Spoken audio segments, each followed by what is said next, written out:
شايف الفتره الجايه ايه ما بين شناوي وشوبير؟ شناوي دكه هيقبل، هيستمر، هيكون في تبادل في حراسه المرمى؟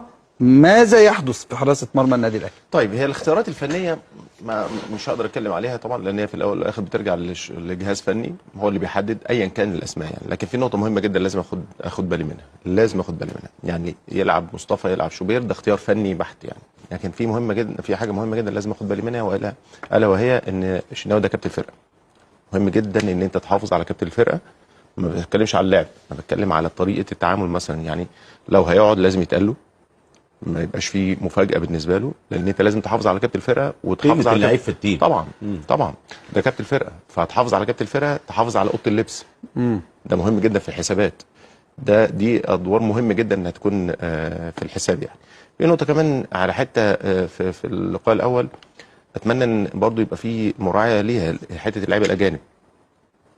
يعني الاهلي بنطالب بزياده الاجانب.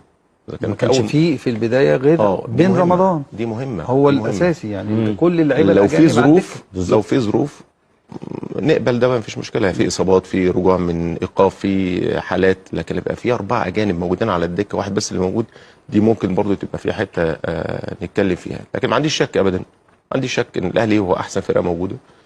الاداء مش هو المعبر طبعا، انت بتتكلم في 90 دقيقه راحت ولا جت يعني، لكن هتاخد وقت طويل، هتبقى فيها خطوره. التحولات اللي بتيجي على الاهلي فيها خطوره يعني. التمركزات اللي بتبقى في التحولات فيها خطوره يعني. لو 2 3 صراع في اي فرقه بتلعب زون او بتلعب منطقه محدوده كده في قبل ال 18 بتاعها، وعندها 2 3 صراع، يبقى انت بتتفق مع كلام كابتن ايمن عبد العزيز على ان دفاع النادي الاهلي مش في افضل حالاته حتى في التمركز يعني. حتى في التمركز على الاقل ممكن ما تبقاش الاسماء اللي انت موجوده هي الاسماء القديمه، لكن طب احاول اعالج ده بالتمركز. التمركز يبقى مظبوط عشان ما تجيليش حاجه خطر يعني. هل وضح ان امام عاشور هو الورقه المؤثره جدا في مستوى النادي الاهلي؟ امام هو كان احسن لاعب في الدوري السنه اللي فاتت بكل المقاييس يعني. لكن انا مش مع فرقه في الاهلي طول عمره، مش مع فرقه النجم الواحد اللي بينه وبين اللعيبه مسافات.